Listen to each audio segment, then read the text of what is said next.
Okay. కానీ ఇబ్బందికరంగా మారదా sir? Sitting MP ఉన్న మల్కాజ్గిరిలో బీజేపీ గెలిచింది.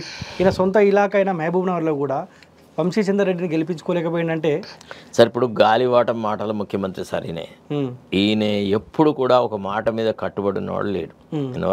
గతంలో కూడా కొడంగల్ ఎన్నికల విషయంలో కూడా ఇట్లనే అన్నాడు, రాజకీయ సన్యాసం చేస్తా, అది చేస్తా, ఇది చేస్తా.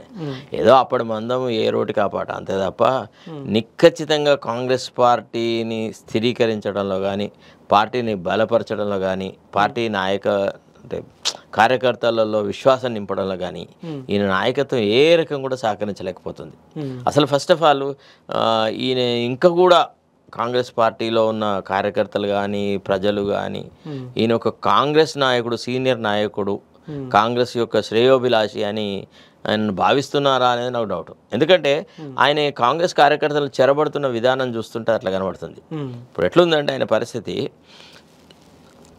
సహజంగా కాంగ్రెస్ భావజాలంతో ఉన్న వాళ్ళందరినీ ఏరిపారేస్తున్నాడు. తర్వాత గతంలో ఎప్పుడో తెలుగుదేశం పార్టీలో సేవ చేసిన వాళ్ళను, తెలుగుదేశంతో సంబంధాలు ముడిపడి ఉన్న వాళ్ళను, చంద్రబాబు నాయుడుకు దగ్గరగా ఉన్న వాళ్ళను, తర్వాత ఇతర పార్టీలో ఉన్న వ్యక్తులను బయట నుంచి వాళ్ళని తీసుకొచ్చేసేసి సొంత కొడుకునేమో ఆకలికి మార్చి చెప్పి దత్తపుత్రులకు పట్టం కడుతున్నాడు కదా. సో దీన్ని చూస్తే ఎవడు నమ్మకంతో ఈయన పక్కకు నిలబడతారు చెప్పండి.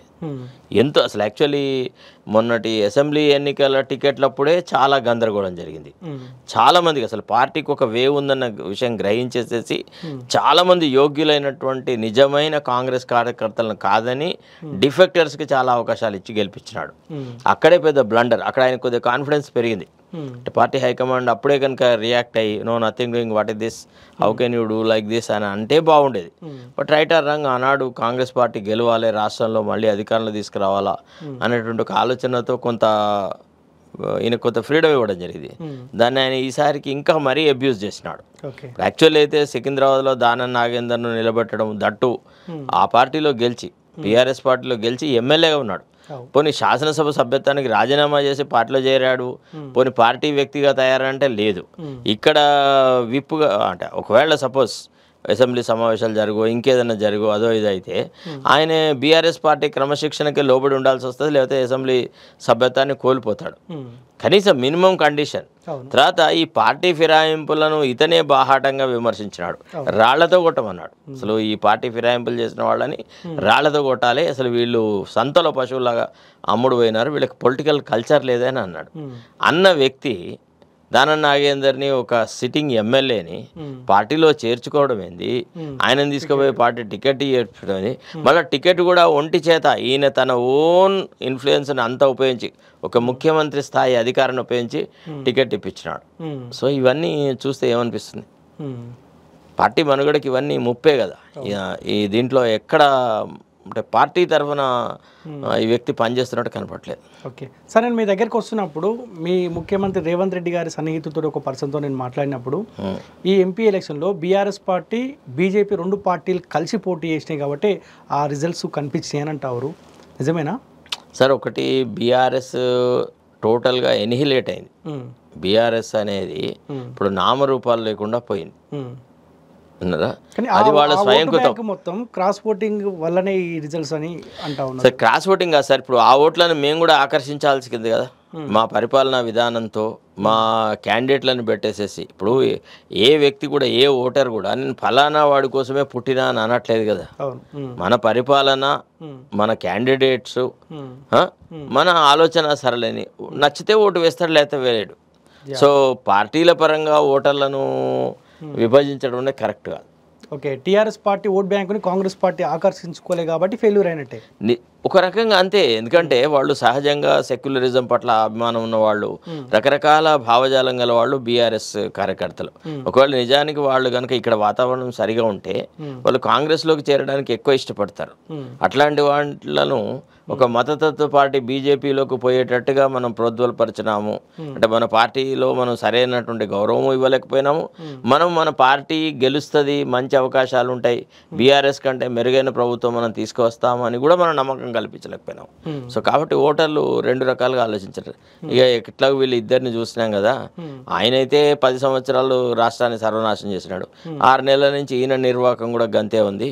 ఇంక ఈ దశలో ఇంకెందుకు వీళ్ళకు సర్లే కొత్త వాళ్ళకు అవకాశం ఇద్దామన్న ఏమన్నారు, ఇచ్చినారు అంతే. సరే ఇప్పుడు మీ పార్టీ 8 సీట్లలో గెలిచింది, బీజేపీ 8 సీట్లలో గెలిచింది. మీ పార్టీలో గెలిచిన 8 మంది భారీ మెజార్టీతో బయటపడ్డారు. బీజేపీలో గెలిచిన వాళ్ళు కూడా భారీ మెజార్టీ, బంపర్ మెజార్టీ కనిపిస్తుంది. ఈ తీర్పును ఎట్లా చూస్తూ ఉన్నారు సార్? ఒక్కటిసారి ఇప్పుడు ఇంకా 4 సీట్ల లోపల మంచి అభ్యర్థులను అంటూ పెడితే బీజేపీ వాళ్ళకి ఇంత మెజారిటీ రాకపోతుండే. అసలు బీజేపీ వాళ్ళు చాలా చితికెల పడిపోతారు. అంటే మేము కావాలనే బలహీనులను పెట్టినాము, లోపాయకారి ఒప్పందం ఉంది అనేటువంటి భావనకి చాలామంది ఓటర్లు వచ్చినారు. చాలా బాహాటంగానే కామెంట్ చేస్తూ వచ్చినారు. అది సో ఏమన్నా రాజకీయ పరిణామం మారుతుందా ఈ రిజల్ట్స్ తోటి? గూలుస్తాం అన్న ఈ కామెంట్స్కు ఒక ఎవడు కూలుస్తారు సార్? అసలు ఇదంతా ఊహాజనితమైనటువంటి ఇష్యూనే. ఈ ప్రభుత్వాన్ని కూల్చాలని ఎవరో ప్రయత్నం చేస్తున్నారనేది అది కేవలము అభద్రతా భావంతో తన పరిపాలన మీద ప్రజల అటెన్షన్ డైవర్ట్ చేసుకోవడానికని, ప్రజలకు జవాబుదారీగా ఉండడం ఇష్టం లేక దొరికిన 4 రోజులు ఏదో కొలగొట్టడానికి, ఎంతో సంపాదించుకోవడానికి ఉపయోగించుకునే ప్రక్రియ తప్ప అది ప్రజాహితంగా ఆలోచించినటువంటి ఆలోచన కాదు. ఎవరు కూలగొడతారు? ఎక్కడ కూలగొట్టారు?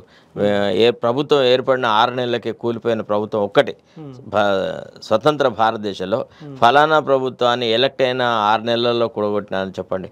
వాజ్పేయి గవర్నమెంట్ వేరు, వాజ్పేయి సిచ్యువేషన్ వేరు. వాజ్పేయి కోయలేషన్ గవర్నమెంటు విపరీతమైనటువంటి కాన్స్టిట్యూన్స్ ద్వారా ఏర్పరిచిన గవర్నమెంటు. కొన్ని విషయాలలో ఒకటి చెప్పి ఇంకోటి చేయడానికని ట్రై చేస్తే అక్కడ జయలలిత విత్డ్రా చేసుకోవడం అన్నీ జరిగినాయి. సో బట్ నార్మల్గా ఒక జనరల్ ఎలక్షన్స్లో గెలిచి మెజారిటీ ఉన్న ప్రభుత్వాన్ని 6 నెలల్లో కూలగొట్టడం అనేది అది ఊహాజనితమైన ప్రశ్న. సో ఈ ఎన్నిక ద్వారా, ఈ రిజల్ట్స్ ద్వారా బీసీలలో ఏమైనా చలనం వచ్చినట్టు కనిపించిందా మీకు? ఏం కనబడుతుంది? ఏం లేదు. అసలు బీసీలనే మోసం చేసుకున్నారు. చాలా బాధాకరమైన విషయం ఏంటంటే అసలు బీసీలు ఎక్కడ కూడా ఒక ఐక్యత రాగంతో ఒక పద్ధతి ప్రకారంగా మా వాళ్ళని మేము గెలిపించుకోవాలా అనేటువంటి ఒక ఆలోచన ఎక్కడ చేసలేరు. అసలు రిజల్ట్స్ అబ్జర్వ్ చేసిరా సార్? చూసినాము, చాలా ఘోరంగా. కిరణ్ కుమార్ రెడ్డికి 2 లక్షల పైచీలకు. అదే మరి ఎక్కువ బీసీలు ఉన్నటువంటి ఆ నియోజకవర్గంలోనే చామల కిరణ్ కుమార్ రెడ్డికి ఆ ఓట్లు వచ్చినాయంటే బీసీలలో ఐక్యత ఉందని ఎట్లా భావించాలి? నిజానికి వాళ్ళ ఓట్లు వాళ్ళు వేసుకుంటే ఈయనకు డిపాజిట్ కూడా దక్కదు. 100%.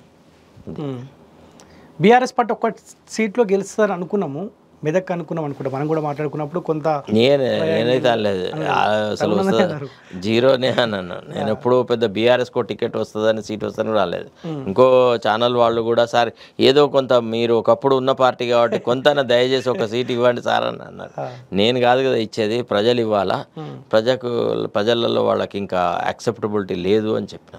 సో బీఆర్ఎస్ పార్టీ ప్రజలకు కంప్లీట్గా దూరం అవుతున్న పరిస్థితి అయింది ఆల్మోస్ట్. వాళ్ళు మళ్ళీ ఏదైనా పునర్జీవనం కోసం అని చెప్పేసి కొంత నాయకత్వ మార్పులు మార్చేసేసి కొంత పద్ధతులు మార్చుకుంటే చెప్పలేం.